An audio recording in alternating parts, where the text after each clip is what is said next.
à Dieu. Alléluia, amen. Ça va sonner du chauffard, hein, ok? Alors, quand est-ce qu'on sonne du chauffard? Eh bien, tout le temps quand on veut, ok? Pour louer le Seigneur, pour interpeller, etc.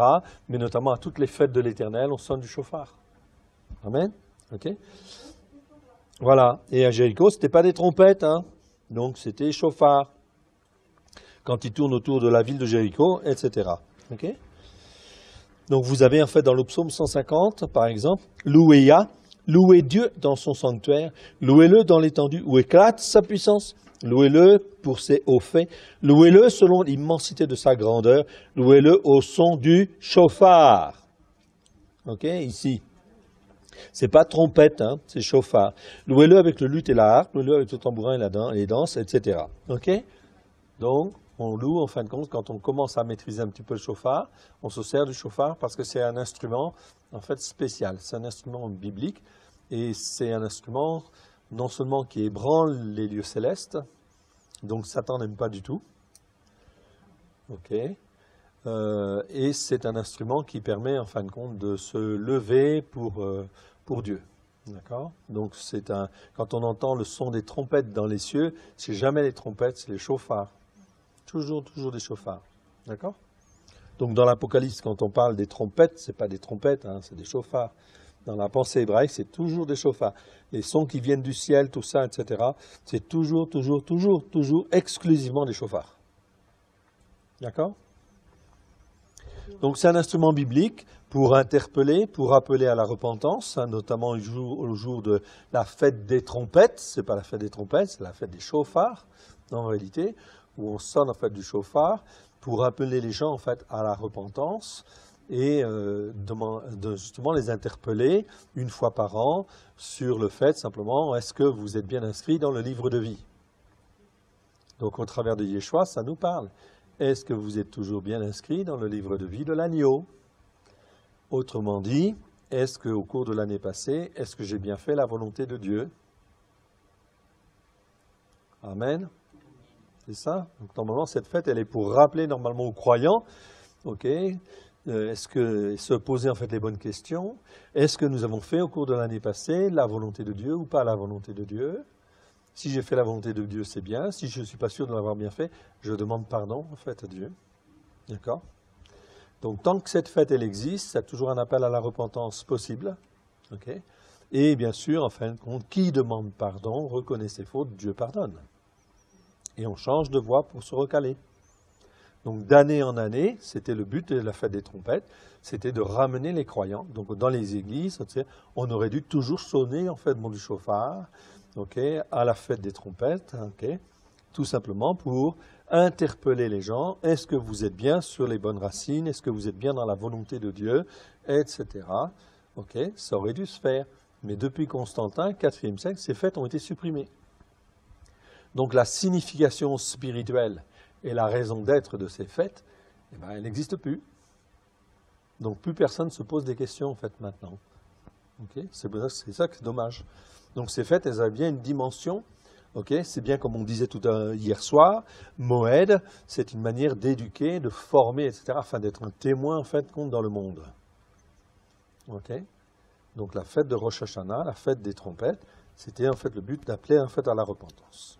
Ok? Gloire à Dieu.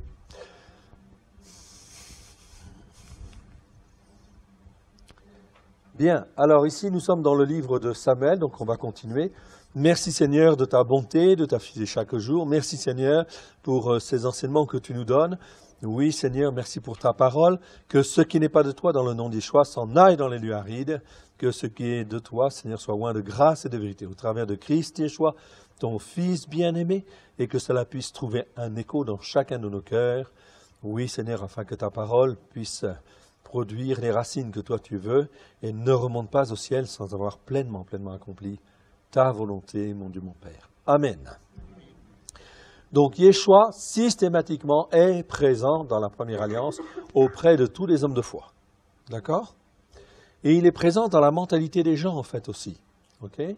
On l'a vu, en fait, avec Moïse, on l'a vu, en fait, dans la Torah avec Abraham, Yitzhak, Jacob, on l'a vu avec David, avec Moshe, etc. Enfin, David, on va le voir, là. Et on l'a vu avec Samuel, on l'a vu avec, Samson, enfin le père et la mère de Samson, on l'a vu avec Gédéon, etc. Systématiquement, celui qui intervient sur la terre auprès des hommes de foi, c'est Yeshua. Amen. Et il est dans la pensée, en fait, des gens. C'est-à-dire qu'on sait, en fait, comme je vous disais, on croit, en fait, en Dieu, on croit en la parole de Dieu, on croit, en fait, en l'Esprit de Dieu, et on sait que celui qui est la parole de Dieu est un être spirituel qui parle, qui est avec les croyants pour les enseigner et les façonner. Amen. Et que celui-là, il est parfois appelé l'ange ou l'envoyé de Elohim, du seul Dieu unique et vrai, ou l'ange de l'Éternel. Ok? Mais dans nos Bibles, en français, c'est jamais traduit. Bien. Au temps de David, même chose, je passe sur celui-là. La femme de Tekoa. Tekoa, au temps de David. Au temps de David, tout le monde semble bien connaître qui est l'ange ou l'envoyé de l'Éternel, que l'on appelle aussi l'ange ou l'envoyé de Elohim, le seul Dieu unique et vrai. Oui, dans la pensée en fait des gens, il y a bien Dieu et il y a bien quelqu'un qui travaille avec Dieu, qui s'appelle l'ange de Elohim, okay? L'envoyé de Elohim. C'est dans la pensée en fait de beaucoup de croyants de l'époque, et notamment dans la culture juive de l'époque, c'est effectivement connu de tout le monde. Ici, nous sommes à la fin du règne de David. Ses enfants sont grands. Amon, le fils de David, déshonore Tamar, sa mère. Absalom, sa sœur, pardon. Absalom, un autre fils de David, se venge en tuant Amon, puis il s'enfuit. La femme de Tekoa est envoyée par Joab afin d'intercéder en faveur d'Absalom, afin qu'il ne meure pas pour son crime. Cette femme compare David à qui? Oui, on va le voir. Regardez. Donc 2 Samuel chapitre 14, verset 17. Ta servante a dit que la parole de mon Seigneur le roi, ok, donc elle parle à David, que la parole de mon Seigneur le roi me donne du repos, car mon Seigneur le roi est comme l'ange de Elohim, le seul Dieu unique et vrai, et non pas seulement un ange de Dieu. Ici, c'est bien Malach à Elohim. Eh oui. Ok? Donc, dans le texte hébreu, on a bien Malach à Elohim ici. Okay? Et ici, semblable à un ange, okay, à l'ange de Elohim, okay, du seul unique et vrai, et non pas seulement un ange de Dieu ou un ange tout court, prêt à entendre le bien et le mal, et que l'Éternel, ton Dieu, soit avec toi. Ok. Un autre passage, un petit peu plus loin, la femme de Tekoa parle au roi David et le compare à l'ange du seul Dieu unique et vrai, encore une fois. Elle dit, c'est pour donner à la chose une autre tournure que ton serviteur Joab a fait cela, donc il y a de dire un mensonge. Hein. Okay. Et en fait, elle dit ensuite, mais mon Seigneur est aussi sage que l'ange du seul Dieu unique et vrai, pour connaître tout ce qui se passe sur la terre. Amen, ça nous parle, hein? Eh oui. Ok, c'est pas un fait unique, hein? Plus tard, Méphibosheth, qui c'est Méphibosheth? Le fils de Saül. Il reconnaît l'attitude de David, okay, reconnaît dans l'attitude de David un comportement exemplaire. Et qu'est-ce qu'il va dire? Méphibosheth rejette la faute sur son serviteur qui l'a calomnié. Bon, je passe ça, on va l'entendre en fait un peu mieux en fait après. Oui, c'est ça. Ouais, ok. Je vais passer sur ça. Oui, enfin bon. C'est un petit peu compliqué ici. Je vais passer sur celui-là et je vais aller au suivant. Voilà. Voilà. Non, c'est bien ça. Ok, bon, je me suis trompé. Ok, je reviens en fait ici. Voilà. Donc, Méphibosheth, il va dire en fait ici, il a calomnié ton serviteur auprès de mon Seigneur le roi, mais mon Seigneur le roi est comme qui? L'ange de Elohim. Ok? Fais comme il te semblera bon, etc. Méphibosheth, fils de Saül, est donc très reconnaissant envers le roi David. Il le compare à l'ange venu de la part du seul Dieu unique et vrai, connu pour être l'ange de la réconciliation. Qui est cet envoyé? qui existe déjà, mais qui n'est pas encore venu sur la terre en tant qu'homme. C'est Yeshua, avec un grand Y, s'il vous plaît. OK? Donc c'est l'ange du seul Dieu unique et vrai. Donc ici, je vois bien, en fait, ici, j'ai bien, en fin de compte, ici, comme l'envoyé de A Elohim. J'ai bien en hébreu dans le texte, A Elohim, le seul Dieu unique et vrai. Car tous ceux de la maison de mon père n'ont été que des gens dignes de mort devant le roi mon Seigneur. Ok, donc Méphibosheth parle à David. Cependant, tu as mis ton serviteur au nombre de ceux qui mangent à ta table. Quel droit puis-je encore avoir et qu'ai-je à demander au roi? Okay? Donc Méphibosheth reconnaît la bonté en fait de David, puisqu'étant fils de Saül, malgré tout, il l'invite à sa table et il va toujours manger en fait à sa table. Amen. Donc il dit, tu es comme l'ange du seul Dieu unique et vrai. Amen. Donc chronique, je passe sur ça et je vais aller un peu plus loin. Même dans Job, on parle de Yeshua. Ok? Je vous rappelle que le livre de Job, quand est-ce que ça se situe dans la Bible? Ça se situe entre Noé et Abraham. Ok? Parce que dans Job, il va faire un moment allusion en fait au déluge, donc on sait qu'il connaît le déluge, okay? Mais il ne connaît pas les promesses qui sont faites à Abraham. Donc ça veut dire que c'est avant Abraham. Et Job, il va parler d'un ange intercesseur qui a trouvé une rançon pour sauver le fils d'Adam. C'est pas magnifique ça? C'est extraordinaire, c'est dans Job, hein? Donc avant Abraham. Je vous donne le verset. Verset Job 33, versets 23 à 30. Mais s'il se trouve pour lui, à ce descendant d'Adam, s'il se trouve pour lui un ange intercesseur, un d'entre les 1000, qui annonce aux descendants d'Adam la voie droite qu'il doit suivre. Ok? C'est clair déjà, hein? Ok? Alors ça c'est le texte en hébreu. Okay.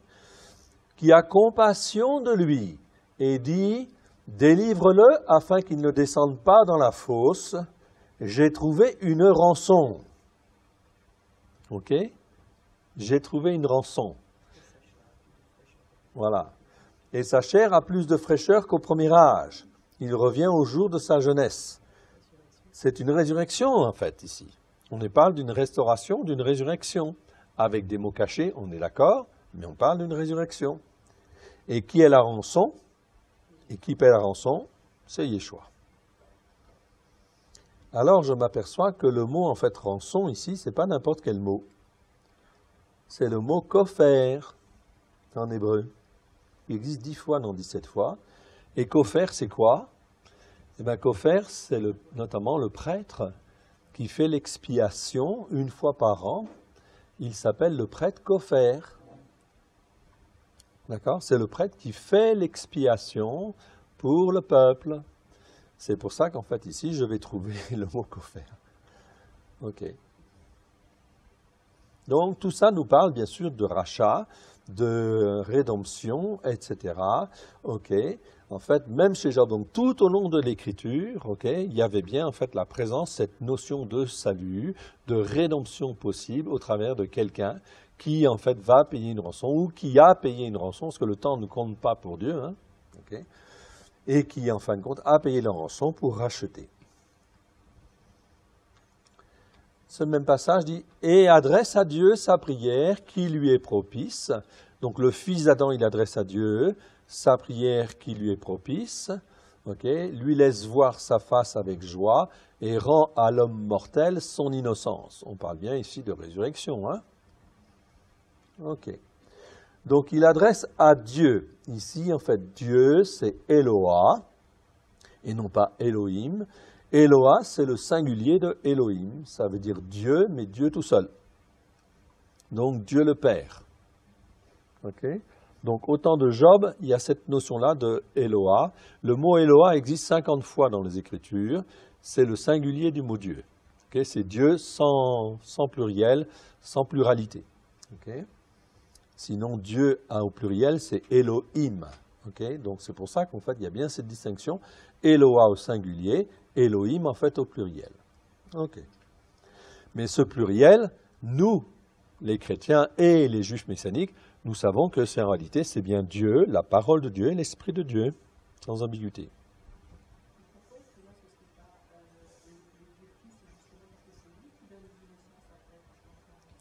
Oui, mais c'est jamais Eloah, c'est toujours Dieu le Père. Quand on prend les 50 versets où il y a le mot Eloah, il n'y a pas d'ambiguïté.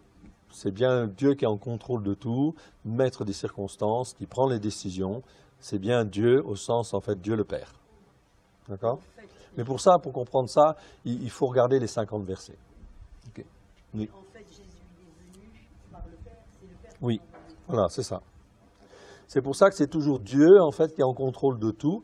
Donc, il n'y a pas d'ambiguïté, en fait, dans la première alliance. Dans la pensée, en fait, bon, des croyants, Abraham, Israël, Jacob, David, Moshe, etc., il n'y a pas de problème. Dieu, Dieu le Père, il est le maître des circonstances, c'est lui qui fait tout. C'est lui qui fait tout. Mais il se sert, en fin de compte, Yeshua est là pour accomplir, en fait, la volonté du Père et pour tout faire, en fin de compte, pour, glorifier, en fait, le Père. Apprendre à être entièrement soumis et obéissant au Père. Il l'est, il l'a toujours été, il l'est et il le sera toujours. Okay? Et il veut nous apprendre au travers de cette attitude à savoir comment, en fait, il faut être avec le Père. D'accord? Donc c'est très bien parce que ça nous permet de vraiment comprendre beaucoup de choses.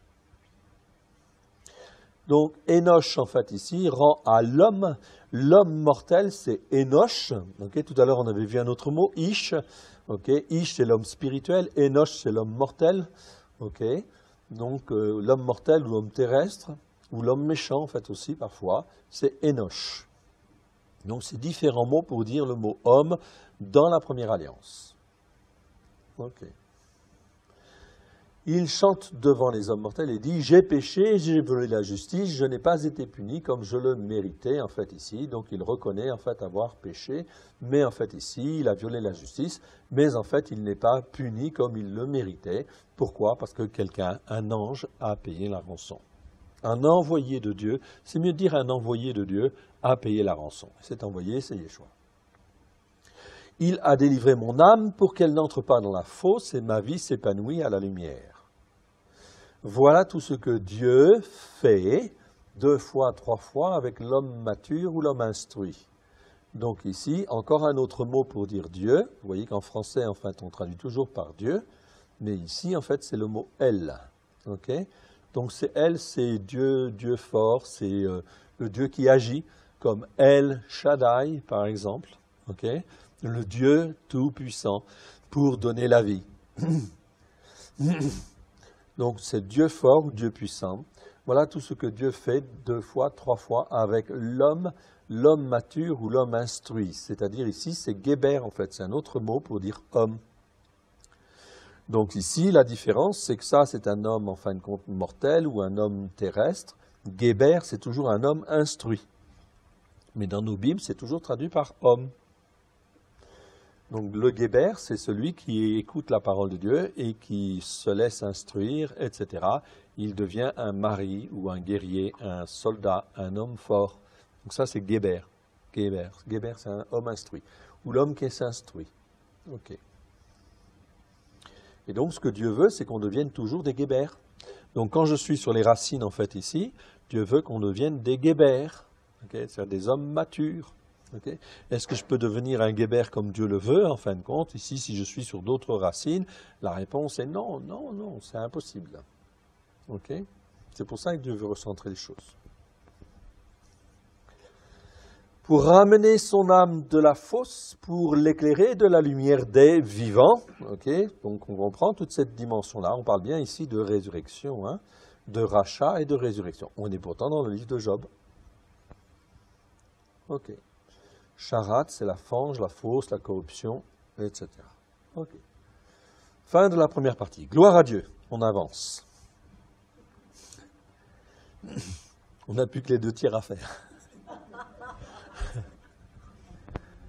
Bon. Dans la deuxième et troisième partie, nous verrons Yeshua dans les psaumes.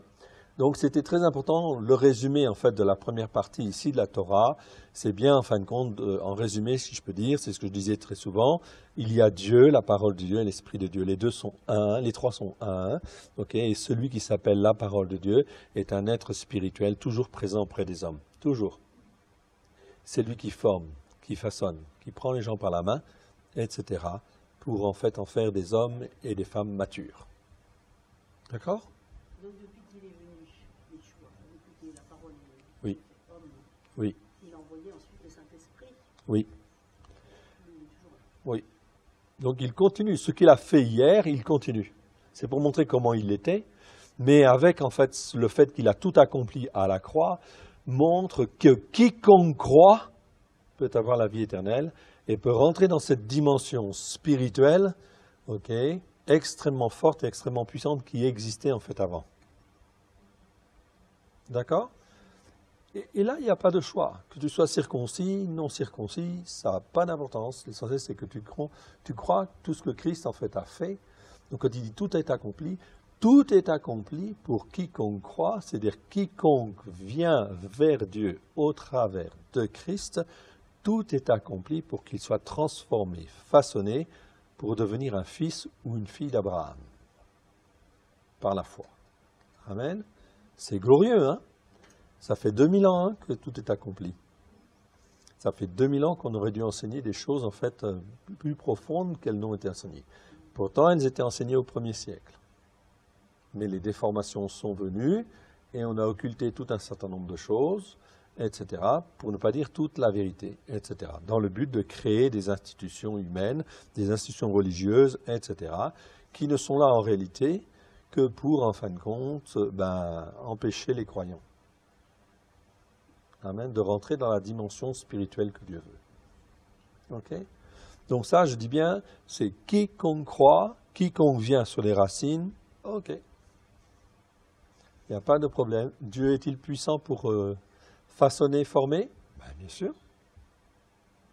Et la Bible te dit, tout est accompli au travers de Christ, si tu crois. Ok. La deuxième partie, en fait, ici, c'est donc, en fait, Yeshua dans les psaumes. Donc, c'est très important, en fait, dans les psaumes. Cette partie-là, ça va nous donner une autre vision, en fait, de Yeshua. Notamment, en fin de compte, tout un certain nombre de choses qui doivent arriver, ok, qui, en partie, sont déjà accomplies, d'autres qui ne le sont pas, en fait, encore. Mais, en fait, dedans, on a tout un aspect, en fin de compte, sur Yeshua, extrêmement, extrêmement important et fondamental. Si je décortique Yeshua dans les psaumes, eh bien, je sais en fin de compte ce que Dieu veut faire au travers de Yeshua, et en fin de compte, je ne peux pas me laisser entraîner par des fausses doctrines. C'est impossible. Ok ? Avec cette partie-là des psaumes et la partie, en fin de compte, des prophètes, qui va venir ensuite, demain on verra les prophètes, cet après-midi on va voir surtout les psaumes. Ok ? Et vous allez voir qu'il y a des choses glorieuses qui sont marquées, en fait, là, à propos de Yeshua, okay, de ce que Dieu veut faire. Ce livre contient de très nombreuses références au Mashiach, qui est appelé le Christ. Donc, j'aime bien mettre, enfin, un grand le, pour dire, en fin de compte, c'est pas n'importe quel Christ, hein, c'est celui-là qui était attendu depuis le début, depuis Job. Vous voyez, on parle d'un ange, d'un envoyé, intercesseur, etc., qui paye la rançon. Ok ? Donc, c'est ça le Christ. Ok ? Plus de 50 ici, références ont déjà été repérées, mais ce n'est pas fini. Donc ici, on en a déjà suffisamment pour remplir en fait l'après-midi. Certains psaumes sont même entièrement dédiés à la connaissance du Mashiach, okay, qui est appelé le Christ en fait à venir. Le Christ déjà existant, enfin attendu, mais il n'était pas venu pour accomplir encore. Il va venir pour accomplir les choses, okay, et c'est ce qu'il est venu faire. Dans le psaume 1, le psaume 2, versets 1 à 12, on nous dit ceci. Pourquoi ce tumulte parmi les nations, ces vaines pensées parmi les peuples? Pourquoi les rois de la terre se soulèvent-ils contre les princes, et les princes se liguent-ils avec eux contre l'Éternel et contre son Mashiach? Donc ici, j'ai bien Veal Meriro, ok, donc pas de problème. Donc, on ne peut nier l'existence du Messie, évidemment. C'est-à-dire, Messie, ça veut dire littéralement son oint, celui qui est choisi par Dieu. Okay? Mais le mot, en fait, Mashiach, ou le mot oint, c'est, en fin de compte, ça concerne non seulement le Christ, mais les rois étaient appelés des oints, en fait, aussi. D'accord? David, quand il est appelé par Dieu, il est appelé, en fin de compte, loin de Dieu. D'accord? C'est Machiar, c'est le même mot. Mais le Machiar qui est appelé le Christ, ça, il n'y en a qu'un. Ok. Machiar, ici, Meshiro. Et c'est comme ça que c'est écrit quand ça concerne Jésus. Oui.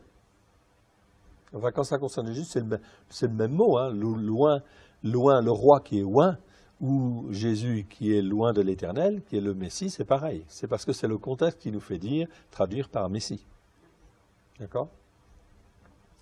Donc ici, loin de l'Éternel, en fin de compte, ici, c'est le Machiar en réalité, parce qu'on attend, en fin de compte, celui qui doit régner, okay, contre lesquels se lèveront les rois de la terre et leurs princes. Okay? Donc c'est là un aspect prophétique qui nous concerne aujourd'hui, car nous verrons arriver ces choses. Donc ici, le psaume 2, c'est un psaume qui nous concerne au niveau prophétique. Nous allons voir tous les rois et tous les princes de la terre qui vont se lever contre le Messie.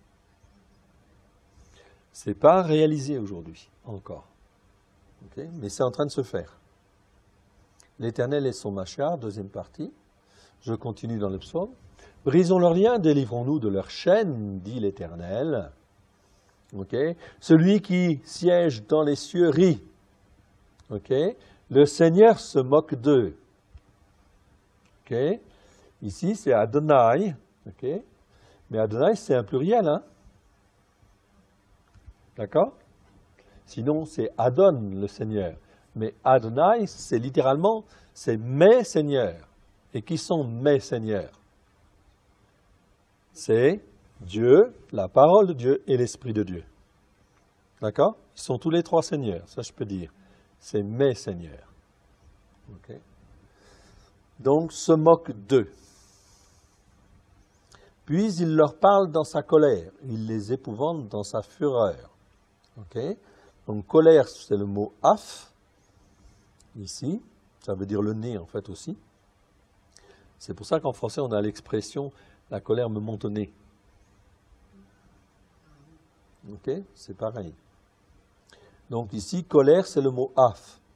Il les épouvante dans sa fureur. Ça, c'est autre chose. La fureur, ok, c'est raron.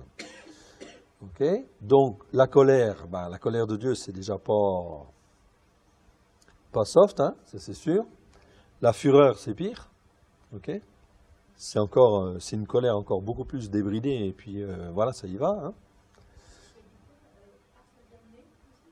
Le nez. Oui. Et en fait aussi, on nous parle donc là de la colère, là de la fureur. Mais vous avez certains versets qui nous parlent de la fureur de sa colère. Ok? Donc ça, c'est le pire du pire. Si je puis dire. Ok? Et la fureur, la fureur de sa colère, elle est à venir. D'accord? Elle est à venir, pourquoi? Parce que ça fait 2000 ans que Dieu a tout accompli au travers de Christ Yeshua, afin que tous ceux qui croient puissent en fait accéder à la parole de Dieu comme lui il le veut. Et à cause de l'attitude des hommes, l'orgueil, ceci, cela, etc., ça ne se fait pas. Dieu, pour le moment, en fin de compte, il dit rien, ou trop rien, etc. Enfin, il dit trop rien. Il écoute, il regarde, etc. Mais vous pouvez être sûr, en fin de compte, que sa colère, ça bouille. Hein? Ça bouille et ça bouille. Okay? Donc, effectivement, tout ça, ça va se répandre. Okay? Et nous allons voir ces choses-là. Gloire à Dieu. Ça veut dire que le Messie est proche. Mais ça veut dire qu'il nous avertit. Tu viens là, sur les racines, tu t'ancres, okay, tu te fortifies, tu n'as pas à avoir peur. Dieu il va donner tous les moyens, toutes les ressources pour pouvoir s'en sortir, mais ça va bousculer dur.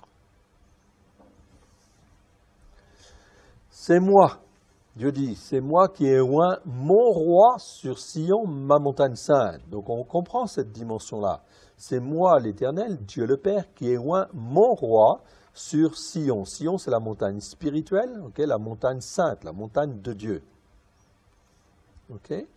Je publierai ce qui sera une loi en fait, dit l'Éternel. Et l'Éternel m'a dit, ok, l'Éternel m'a dit, tu es mon fils. Donc ici, Yeshua parle. Et il dit, l'Éternel m'a dit, tu es mon fils, je t'ai engendré aujourd'hui. Ok? Donc, ici, ça c'est très important parce que ça va être repris en fait par l'ange Gabriel qui va utiliser ce psaume dans Luc chapitre 1, versets 30 à 33 et également Paulos dans Actes chapitre 13, versets 32 à 34. Ils vont faire référence à ce psaume deuxième, etc., pour rappeler que Christ, en fait, il vient, pourquoi? Pour accomplir, en fait, exactement ça. Luc, chapitre 1, verset 30 à 33, ok. Donc l'ange Gabriel lui dit, ne crains point Myriam, car tu as trouvé grâce devant, pas Dieu tout court, à Elohim, le seul Dieu unique et vrai. Ok, ça c'est important, parce que cette notion de à Elohim, comme je vous l'ai expliqué, Elohim ça existe plus de 3800 fois, mais le mot à Elohim, ça n'existe que 374 fois, très précisément. Ok, et ça veut toujours dire le Dieu par excellence, ça c'est l'article en fait en hébreu, quand le Saint-Esprit met à Elohim dans la Torah, les prophètes et les psaumes, c'est toujours pour dire le seul Dieu unique et vrai. Et quand je suis attaché au seul Dieu unique et vrai, je laisse tomber le reste. Hein. Tout ce qui est à droite, tout ce qui est à gauche, je ne m'y intéresse pas. Je m'attache au seul Dieu unique et vrai. Amen. Ça crée une foi inébranlable, exhaustive, etc. Et ça permet que je m'attache à Dieu, au seul vrai Dieu. Ok. Donc, ici, Myriam, eh bien, en fin de compte, c'était une vierge d'Israël et elle a été choisie, bien sûr, parce que c'était une femme, jeune fille exceptionnelle qui s'accrochait, bien sûr, à l'Écriture, qui était une juive exemplaire. Si Dieu l'a choisie, elle, c'est vraiment une grâce tout à fait particulière. Hein? Okay? Donc, elle écoutait la Torah pour la mettre en pratique avec grâce et vérité. Okay? Et c'est pour ça qu'en fait, elle est choisie, etc. Elle a été considérée comme juste devant Dieu.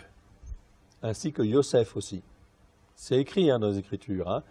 Dans Matthieu chapitre 1, si ma mémoire est bonne, c'est dit, je vous le donne. Ok, Matthieu, c'est ça, merci Saint-Esprit.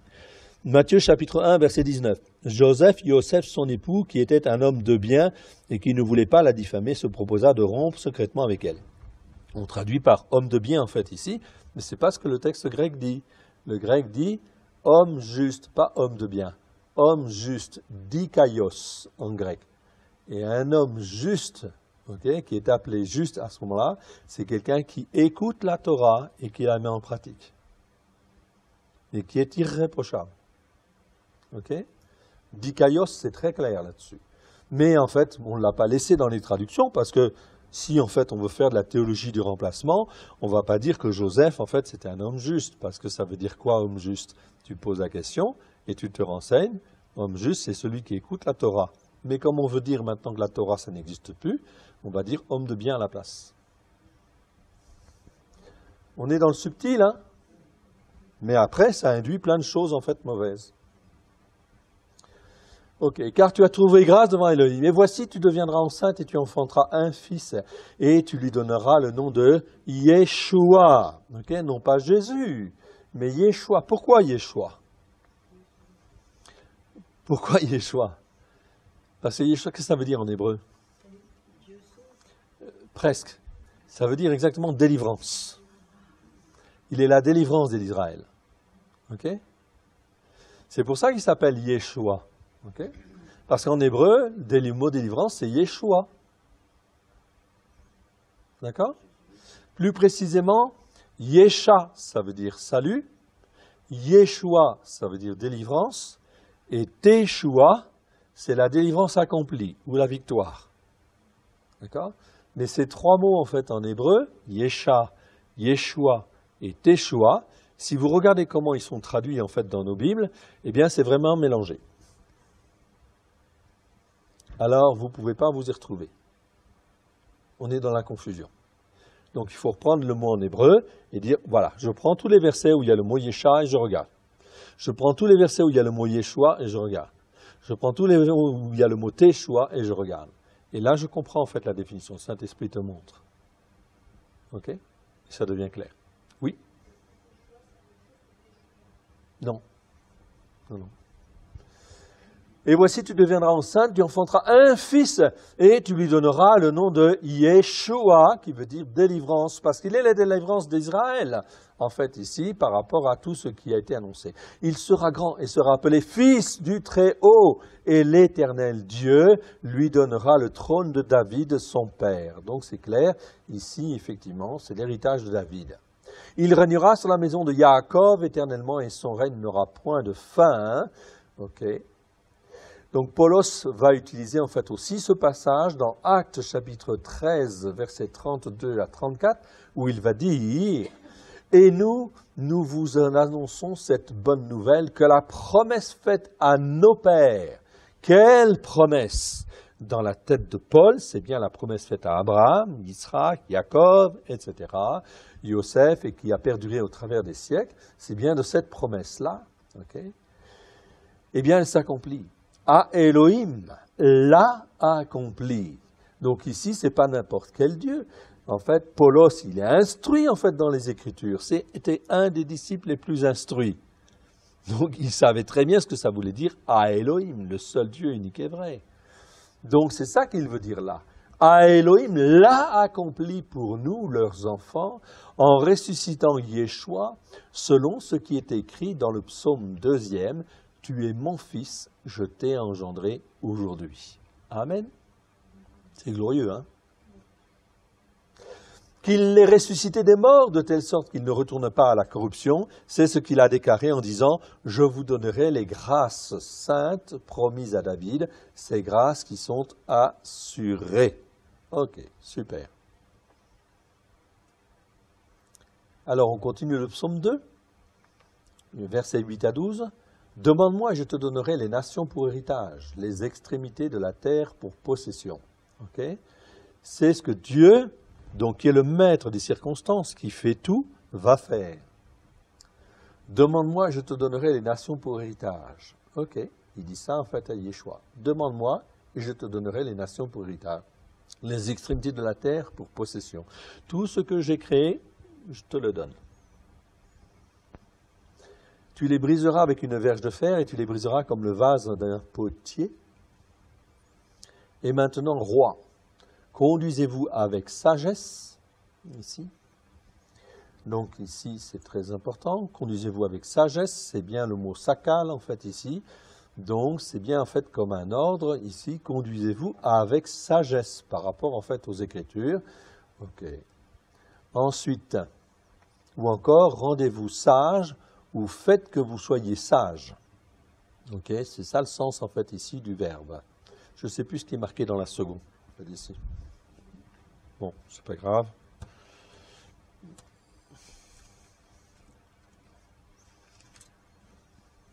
Alors, psaume 2, verset 10. Ouais, c'est ça. Donc 2.10, c'est ça. Voilà. Juge de la terre, et maintenant roi, conduisez-vous avec sagesse. Oui, c'est bien ça. Dans la seconde aussi, c'est bien ça. Conduisez-vous avec sagesse, juge de la terre, recevez en fait instruction en fait ici, mais en fait le verbe, c'est plutôt en fait corrigez-vous en fait ici. C'est pas simplement recevez instruction, c'est-à-dire corrigez en fin de compte votre attitude, votre interprétation, etc. Servez l'Éternel avec crainte. Ok, donc ici, crainte, c'est le mot yir'a, c'est la crainte respectueuse et honorable de Dieu. Ça, c'est la bonne crainte. Ok, c'est pas parade, c'est yir'a. Yir'a, c'est la crainte respectueuse et honorable que Dieu, en fin de compte, il est maître de toutes choses. Même aujourd'hui, si vous ne le voyez pas, que Dieu règne. Amen. Et il conduit toutes choses. Ok, où il permet toutes choses parce qu'il a un but bien précis, en fait, ici, c'est d'amener son Fils comme roi des rois et seigneur des seigneurs sur la terre. Ok. Rendez hommage au Fils Okay, de peur qu'il ne s'irrite et que vous ne périssiez dans votre voie, car sa colère est prompte à s'enflammer. Heureux tous ceux qui se confient en lui. Okay. Donc ici, rendez hommage en fait au Fils, car tout le monde, en fin de compte, doit plier le genou devant Yeshua. Ouais. Ok. Le psaume 16, en fait, ensuite, va nous parler, en fait, ici, de la résurrection de Yeshua. Il est dit dans ce psaume 16, versets 8 à 11, donc ceci. « J'ai constamment l'Éternel sous mes yeux, quand il est à ma droite, je ne chancelle pas. » Ok, vous connaissez ce verset. « Aussi mon cœur est dans la joie, mon esprit dans l'allégresse, mon corps repose en sécurité, car tu ne livreras pas mon âme au séjour des morts, tu ne permettras pas que ton bien-aimé voie la corruption. » Donc ici, on nous parle de quoi? De résurrection, en réalité.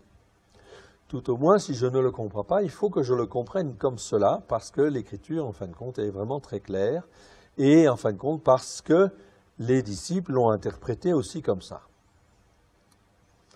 Donc ici, car tu ne livreras pas mon âme. Mon âme, c'est nefesh, en fait, en hébreu. C'est des mots importants à retenir. Ok. Le séjour des morts, c'est Sheol. Ok. Donc, je peux effectivement utiliser cette expression-là.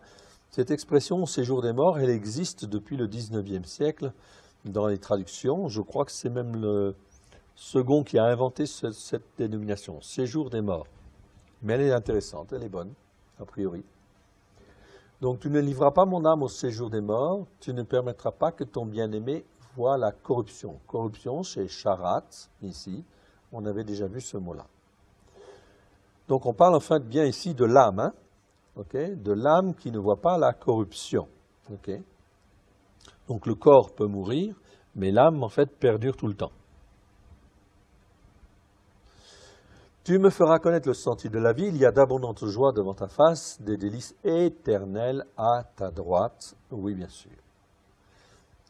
Pétros rappelle ce passage pour parler de la résurrection de Yeshua comme d'un prodige. Actes chapitre 2, versets 22 à 28.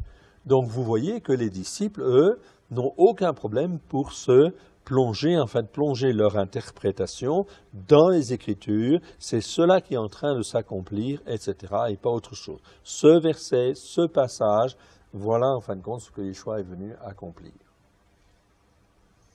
Paulos va citer ce passage, en fait, également, pour préciser que la résurrection de Yeshua avait déjà été annoncée dans Actes chapitre 13, versets 29 à 36.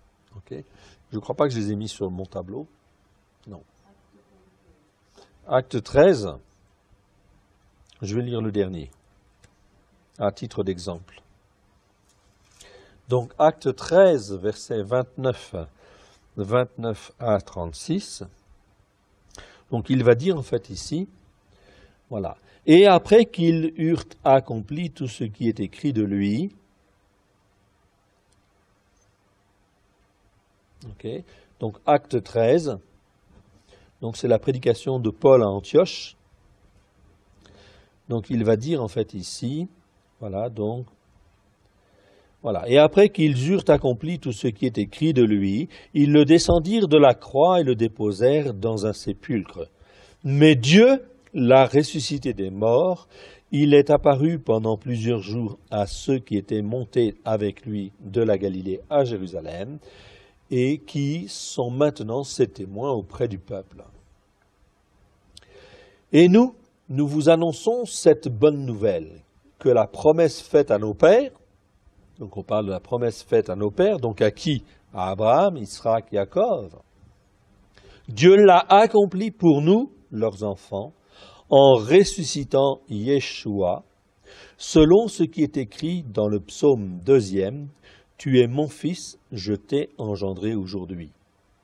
Qu'il l'ait ressuscité des morts, de telle sorte qu'il ne retournera pas à la corruption, c'est ce qu'il a déclaré en disant « Je vous donnerai les grâces saintes promises à David, ces grâces qui sont assurées. » C'est pourquoi il dit encore ailleurs « Tu ne permettras pas que ton sein voie la corruption. » Or David, après avoir eu en son temps servi au dessein de Dieu, est mort et a été réuni à ses pairs, et a vu la corruption.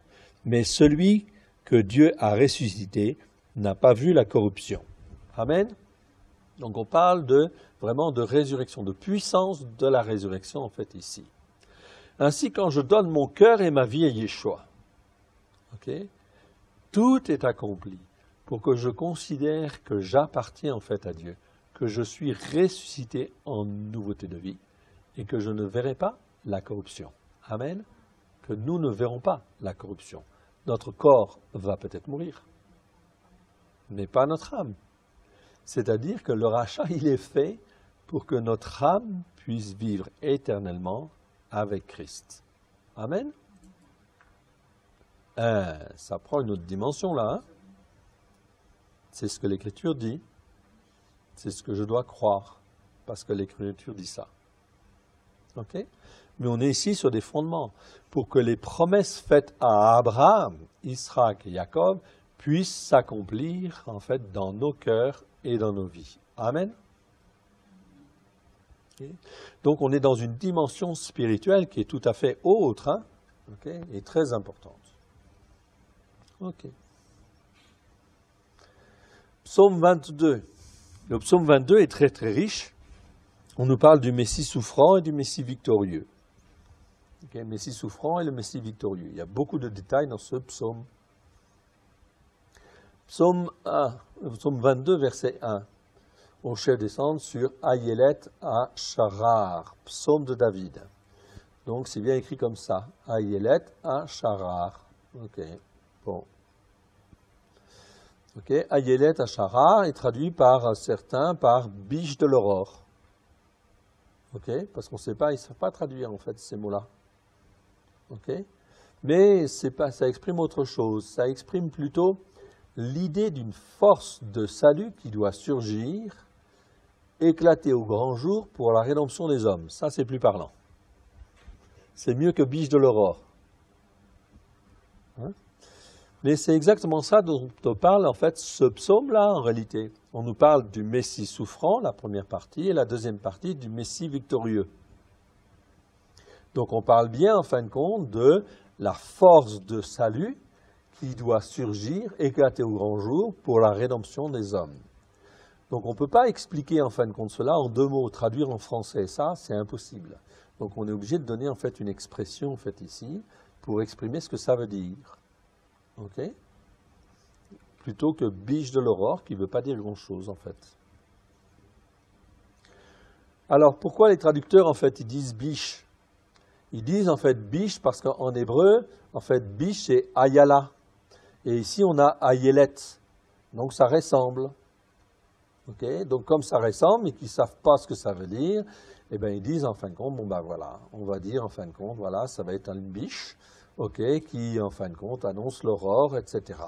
D'où le rapprochement avec les traductions avec le mot biche. Okay? Tout simplement, parce que ça ressemble, mais on ne sait pas trop. Donc, on voit que c'est très important, en fait, qui traduit les Écritures. Si, en fait, le traducteur, c'est quelqu'un qui a été élevé, en fait, dans la théologie du remplacement, etc., est-ce qu'il connaît, en fin de compte, ces choses-là, etc., et les promesses faites à Abraham? C'est pas sûr. Donc, comment il va traduire? Pas avec les bons mots. Ok? Donc, c'est pour ça qu'il faut faire un petit peu attention, en fin de compte, à ce qu'on lit, ce qu'on mange, etc., de manière à pouvoir être instruit comme Dieu le veut. Donc voici une meilleure traduction en disant, en fait ici, voici en fait ici l'aube de la force du salut qui va poindre à l'horizon, par exemple, en fait, pour la rédemption des hommes, si on veut. Ce psaume va donc d'abord décrire le Messie souffrant, appelé le Mashiach ben Yosef. Donc dans la pensée en fait juive, vous avez deux Messies, le Messie, le Messie fils de Joseph, qui va être crucifié. C'est en fin de compte ce psaume 22, du verset 1 au verset 22. Donc on va décrire en fait le Messie souffrant ici. Et ensuite, ce psaume va nous parler de la résurrection. Donc après la résurrection, les versets annoncent la gloire à venir au travers du Messie victorieux, appelé le Mashiach ben David, le Messie ben David, fils de David. Donc ici, c'est le Messie, fils de Joseph, et ici, le Messie, fils de David. Ça, c'est le chapitre 22, versets 23 à 32. Donc les Juifs de la tradition, ils savent très bien, quand on dit le Messie, fils de Joseph, et le Messie, fils de David, ils savent très bien qu'il y a deux Messies. Vous avez des tas de commentaires qui existent sur le Messie souffrant et sur le Messie, en fin de compte, victorieux. Mais ils ont un problème, c'est qu'ils ne savent pas du tout, en fin de compte, comment agencer ça. Ils disent qu'il va tout faire en blanc. Voilà. Et en fait, ils ne savent pas forcément bien comment ça va se faire. Et aussi, en fin de compte, les seuls qui ont la révélation, bien sûr, c'est ceux qui appartiennent à Christ déjà, qui sont chrétiens ou messianiques. Ils ont déjà, en fait, les éléments de réponse. Parce que le Messie souffrant, il est déjà venu. C'est la première fois où il est venu. Ok, il y a 2000 ans. Et le Messie, en fait, victorieux, c'est quand il revient la deuxième fois, en réalité, parce que là, il revient dans sa gloire, afin d'être institué roi des rois et seigneur des seigneurs. Donc, je peux expliquer, en fait, cela, même à la tradition juive, ils vont vite comprendre, en fin de compte, si, en fait, le voile se déchire. Parce qu'ils ont un voile sur leurs yeux, parce que c'est le temps des nations, pour le moment, de comprendre les choses. Donc, Dieu se cherche parmi les nations, toutes les nations, un peuple pour le servir, qu'il peut racheter, mettre sur les racines hébraïques de la foi, afin qu'il devienne son peuple. C'est le temps des nations. Le temps des nations est en train de se terminer, et c'est le temps d'Israël qui va reprendre. Ça veut dire que le temps de la grâce pour les nations se termine. C'est pour ça que c'est très important de prier, et puis d'enseigner les gens sur les bonnes racines. Donc le Messie, en fait, victorieux, Yeshua qui revient, il revient bientôt, mais avant qu'il revienne, il y a la période de l'Antichrist, oui, bien sûr, qui vient. Donc beaucoup de troubles, en fait, avant la période de l'Antichrist, donc crise financière, crise politique, crise sociale, crise religieuse, etc. Tout ça, en fait, arrive maintenant, en fait, à grands pas, à très grands pas, ça va aller très, très vite, Donc 2018, nous sommes dans une année clé. En fait, ici, vous allez voir plein de choses qui vont arriver, conformément en fait aux Écritures, de manière à ce qu'il y ait un effondrement de toutes les institutions humaines et que, en fin de compte, l'Antéchrist puisse venir, l'Empire mondial puisse se mettre en place avec les 10 cornes, c'est-à-dire les 10 rois.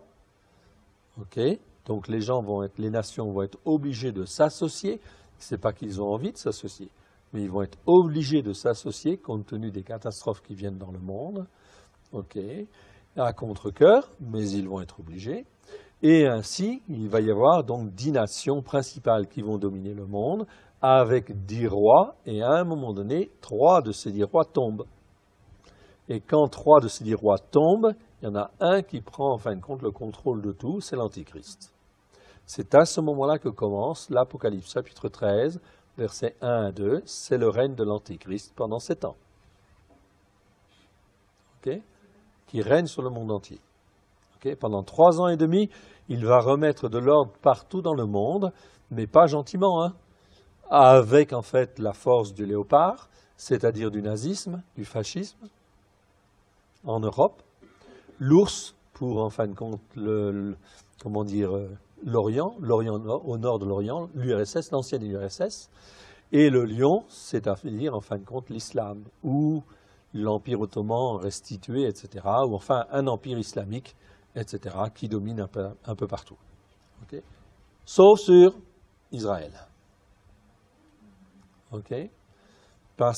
Mais Israël va se tromper en fait là, à ce moment-là.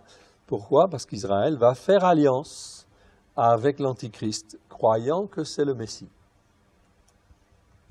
Donc ils vont être trompés pendant 3 ans et demi, et au milieu de la semaine, c'est-à-dire au bout de 3 ans et demi, l'Antéchrist vient à Jérusalem, il rentre dans le temple, profaner le temple et se proclamer lui-même Dieu. Il reste encore 3 ans et demi, c'est ce qu'on appelle la période de la grande tribulation chez les nations, et la période du grand pardon chez les Juifs. C'est la dernière période avant la venue de Christ Yeshua. À la fin de ces 7 ans, Yeshua pose le pied sur le mont des Oliviers, du souffle de sa bouche, il anéantit l'Antéchrist, Ok. Et Dieu instaure son règne pour 1000 ans sur la terre. Amen. Mes frères et sœurs, nous allons voir tout ça. C'est notre génération. Ok. Voilà pourquoi il faut se préparer. Hein. Ok. C'est très très très important, fondamental. Ok. Bien. Donc je vous renvoie à l'enseignement sur les prophéties Daniel, l'Apocalypse. On va voir ça. Parce que, en fin de compte, il y en a un qui souffre, parce que, en fait, le rapport avec Joseph, il a souffert, en fin de compte. C'est l'histoire, en fait, de Joseph. Voilà. Et David, en fin de compte, lui, c'est lui qui est l'héritier. C'est lui qui met en place le règne sur la terre. Enfin, le règne sur la terre pendant son royaume. Donc, son royaume a été très étendu. Okay. Donc, pourquoi ces appellations-là? C'est des appellations, en fin de compte, qui sont dans la tradition juive, mais que l'on peut reprendre parce qu'elles ont une réalité prophétique, de toute façon. Okay. On continue, en fait, ici. Mon Dieu, pourquoi m'as-tu abandonné et t'éloignes-tu sans me secourir, sans écouter mes plaintes? Okay. Donc, vous connaissez cette expression. Eli, Eli, lama azavtani. Ici, je lis bien en hébreu, azavtani. Ok. Le Messie crucifié prononce ces mêmes paroles dans Matthieu chapitre 27, verset 46 et Marc 15, 34. Il va dire, et vers la 9e heure, Yeshua s'écria d'une voix forte, Eli, Eli, lama sabachthani. C'est-à-dire, mon Dieu, pourquoi m'as-tu abandonné? Okay. Alors ici, on voit lama azavtani et ici, lama sabachthani. Okay. Est-ce que c'est la même chose? Ça s'écrit pas pareil, mais ça veut dire strictement la même chose. Okay. La différence, c'est qu'en fait, ici, je trouve en fait dans Marc exactement la même chose. Okay. À la 9e heure, Yeshua s'écria d'une voix forte, Eloi, Eloi, lama sabachthani, ce qui signifie, mon Dieu, pourquoi m'as-tu abandonné? Ok.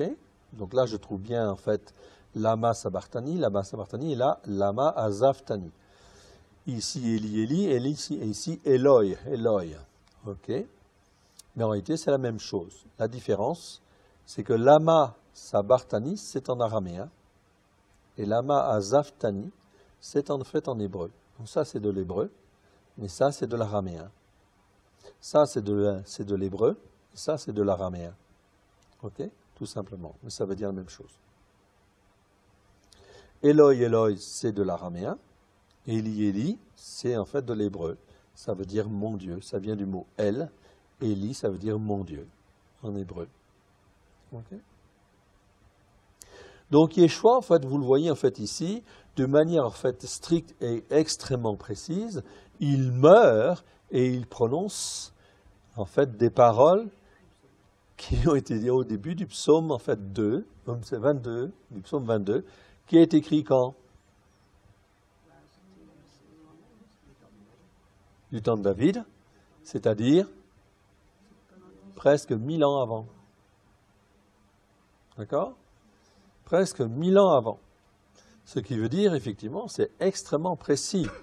Extrêmement précis. Donc, Yeshua ne fait rien et ne dit rien, ok, sans, en fin de compte, penser à accomplir pleinement les Écritures dans le détail. Il est dit qu'il dirait cela. Qu'est-ce qu'il fait? Il dit cela. Amen. C'est d'une précision absolument extraordinaire. Ok, et on voit beaucoup de détails comme ça dans les psaumes. Donc, quand Yeshua, en fait, il ne vient accomplir, en fin de compte, que pleinement les Écritures, etc., pour être agréable, en fait, à Dieu, ok, et montrer que l'Écriture, eh bien, c'est la vérité, et qu'on ne peut pas, en fin de compte, déroger ou mettre une partie de la parole de Dieu de côté, etc., ou la modifier. Certainement pas. La suite de ce passage, en fait, nous dit, même ce que Yeshua a ressenti sur la croix est écrit. Ici, dans les versets 3, « Mon Dieu », il dit ici, « je crie le jour, tu ne me réponds pas, et la nuit, je n'ai point de repos. » Ok, donc ici, « Eloi », « mon Dieu », parce que ce n'est pas Élie, en fait, ici, parce que le mot « mon Dieu » est fait à partir du mot « Elohim ». Donc, ça fait « Eloi », en fait, ici, au pluriel pour dire mon Dieu, en fait, ici. C'est le mot Elohim qui est un pluriel, qui est conjugué pour faire mon Dieu, ça donne Elohai en hébreu. Pourtant, tu es le Saint, tu sièges au milieu des louanges d'Israël. Ok. Ve'ata kadosh, donc tu es le Saint par excellence. Ok. Tu sièges au milieu des louanges de ton peuple, d'Israël. Ok. Et toi, en toi, nos pères avaient placé leur confiance. Ok. Donc, placer leur confiance, c'est bâtard ici, au cal et accompli, c'est-à-dire qu'ils avaient pleinement placé leur confiance en Dieu. Okay? Parce que c'est un accompli, en fait, ici. Ça exprime la perfection. C'est mieux que le verbe se confier. Ils avaient placé leur confiance. Okay? C'est mieux de le traduire par un plus que parfait, en fait, ici. Parce que c'était pleinement accompli. Ils avaient placé leur confiance. Même chose, en fait, ici. OK. C'est la même chose, en fait, ici. Et ici, et tu les délivrais. OK. Donc là, c'est bien un inaccompli. Donc c'est une action qui commence, mais qui perdure dans le temps. Donc c'est un inaccompli. Et un inaccompli en hébreu, c'est quelque chose qui commence et qui perdure. OK. Donc, et tu les délivrais. Ils ont crié à toi et ils se sont échappés du danger. Donc ici, c'est différents mots. Donc, ils ont crié Za'ak. Ok, donc c'est un passé composé plutôt, parce que c'est un accompli en fait ici. Ils ont crié à toi, et parce qu'ils ont crié à toi, ils ont placé pleinement leur confiance en toi, ils se sont échappés du danger.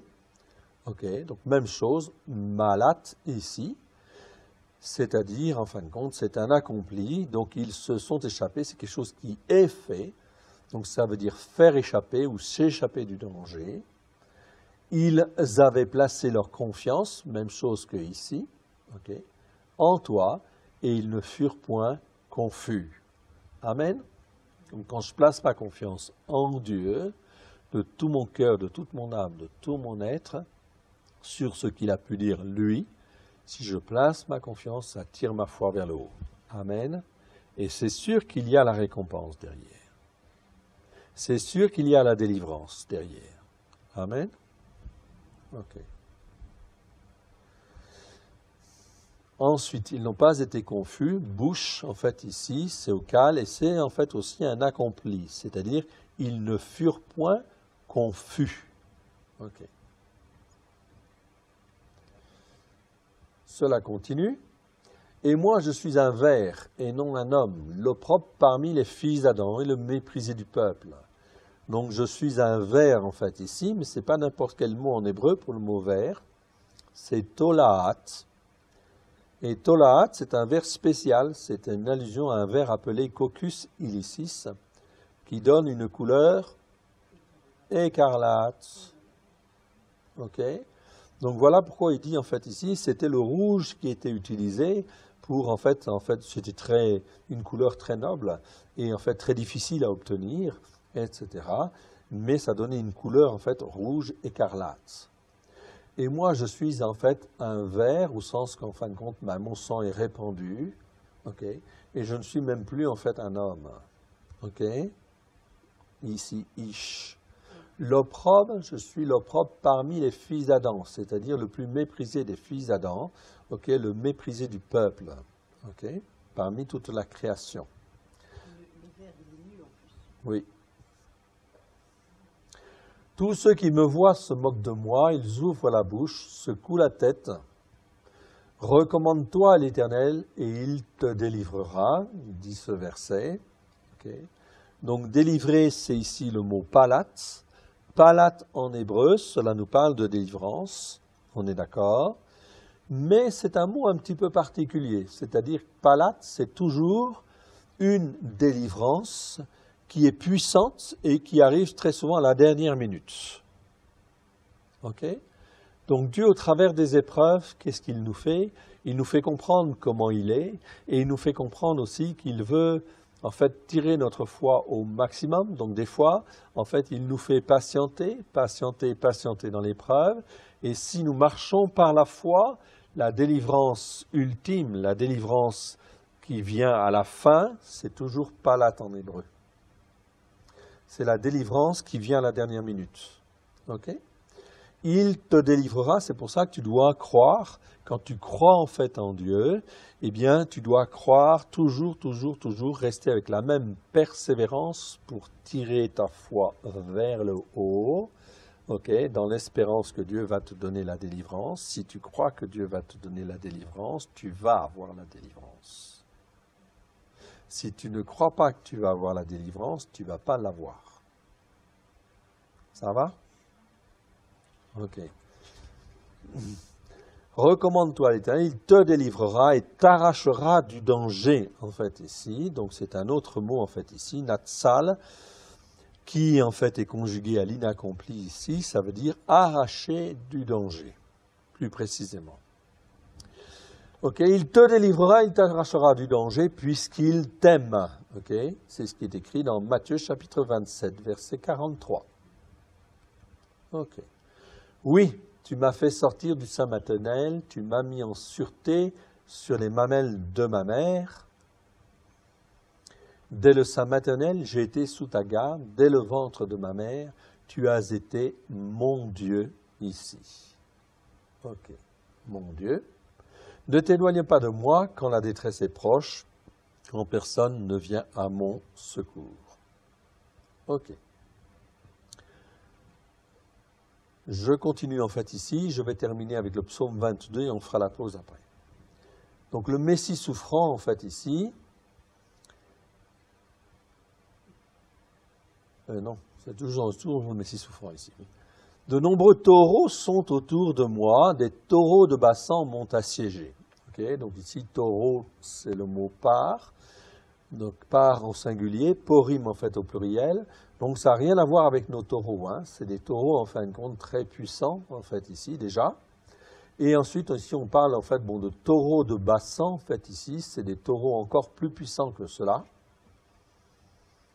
Et en fait le mot c'est abir. Abir ça veut dire un homme ou un animal surpuissant. Les taureaux de Bassan étaient en fait des taureaux tout à fait exceptionnels, okay, qui étaient plus gros que les autres taureaux, etc. et qui étaient en fait des animaux extraordinaire. Ok, m'ont assiégé. Donc il dit en fait ici que tout ce qui est taureau, en fin de compte, ça l'assiégeait, etc. Même les plus gros, en fin de compte, dans le pays, les taureaux de Bassan, ok, ils étaient là autour de lui. Qatar, en fait ici, donc me cerne ou m'assiège. Ok, très bien. Mais c'est un accompli. Donc c'est plutôt que me cerne ou m'assiège, c'est plutôt m'ont assiégé. Ils ouvrent contre moi leur gueule semblable au lion, okay, qui déchire et qui rugit. Okay. Donc, Ari, j'ai bien effectivement aussi, ça veut dire lion. Okay. Qui me déchire, oui, taraf, ici, c'est comme mettre en pièces en fait, en réalité. Hein. C'est déchirer comme mettre en pièces. Comme un lion peut, en fin de compte, mettre en pièces. Donc, ça exprime ce que Yeshua ressentait en fait ici sur la croix. Oui. Je suis comme de l'eau qui s'écoule et tous mes os se séparent. Mon cœur est comme de la cire, il se fond dans mes entrailles. Donc vous voyez comment en fait il s'exprime en fait ici. Ma force se dessèche comme l'argile. Donc, ma force c'est Kohar en fait ici, c'est la force en fin de compte qu'il a. Se dessèche comme de l'argile et ma langue s'attache à mon palais. Tu me réduis à la poussière de la mort. Car des chiens m'environnent, okay, une bande de scélérats rôde autour de moi, ils ont transpercé okay, mes mains et mes pieds, entre parenthèses, comme un lion plante ses crocs. Okay. Effectivement, Yeshua, on lui a planté des clous, ici, dans les mains, dans les pieds, comme un lion, en fin de compte, plante ses crocs, en réalité. Ça me donne une image. Ok, c'est bien ce qu'on retrouve enfin dans Jean 19, 37 et Apocalypse 1, 3, 1, 7. Donc karaf, en fait, ici, c'est le mot transpercé, en fait, ici. Donc ici, il est au kal accompli, selon le kéré, c'est-à-dire les notes en marge. Sinon, comme un lion, ils ont meurtri ou broyé, selon le kéti. C'est-à-dire, dans le texte, en fait, lui-même, en hébreu, c'est marqué, en fin de compte, comme ça. Comme un lion, ils ont meurtri et broyé. Ça, c'est le kétiv. Mais en marge, dans le texte, parfois, les scribes, ils ont mis des notes qui permettent de lire le texte d'une manière un petit peu différente. Mais les traducteurs se calent sur Zacharie chapitre 12, verset 10, où il est dit, en fait, ils ont transpercé. Et donc, ils choisissent le verbe percer ou transpercer plutôt. Donc, il y a des petites variantes, mais enfin, ça donne en fin de compte ici un exemple. Ok, le Messie souffrant, le Messie Ben Yosef, je termine en fait ici. Je pourrais compter tous mes os, eux ils observent, ils me regardent.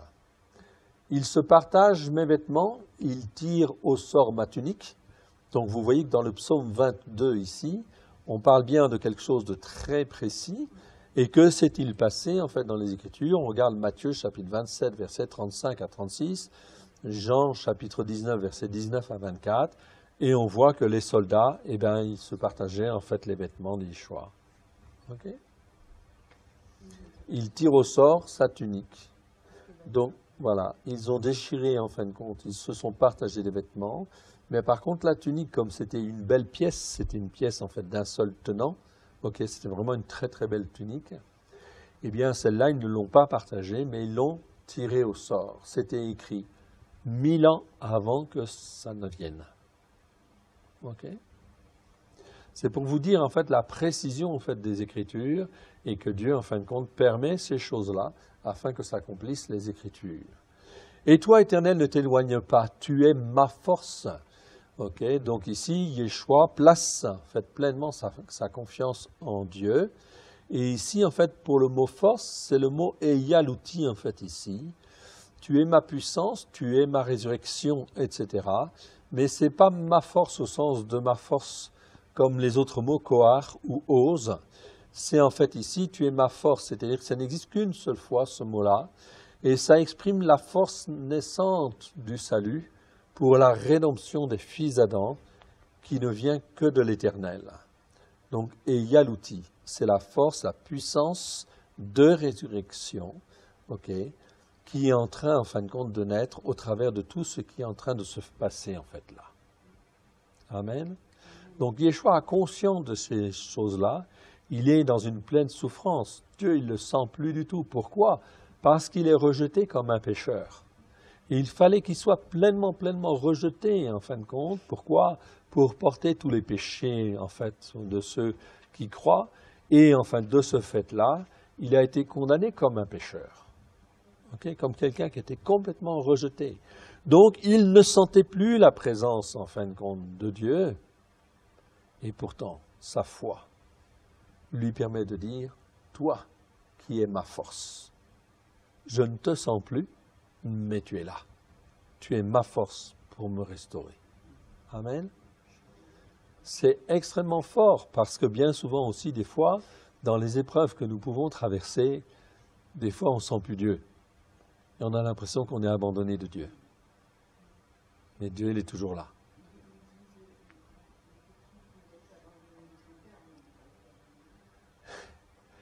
Il a été comme abandonné, parce qu'il fallait qu'il soit abandonné à cause du péché. Oui, tout à fait, absolument. Toi qui es ma force, viens en hâte à mon secours. Donc c'est un appel en fait ici, très clair. Viens en hâte à mon secours. Donc sa foi est tirée en fait vers le haut. Ça doit en fait aussi nous apprendre justement à avoir confiance en fait en Dieu pleinement, quelles que soient les circonstances, même quand on croit en fin de compte que Dieu nous a abandonnés, il ne nous a pas abandonnés. Protège mon âme contre le glaive, ma vie contre le pouvoir des chiens. Sauve-moi de la gueule du lion, délivre-moi des cornes du buffle. En fait ici.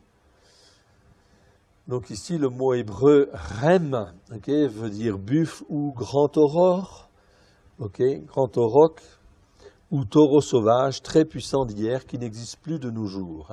Ok, ce sont des buffles. Enfin, des buffles. On traduit par buffle, mais ce sont des animaux extrêmement forts, comme il pouvait y en avoir hier. Alléluia. Nous avons vu en fin de compte ici le passage avec le Messie souffrant. Et je vous propose qu'on fasse une petite pause et qu'on parle en fait ensuite du Messie victorieux. Amen.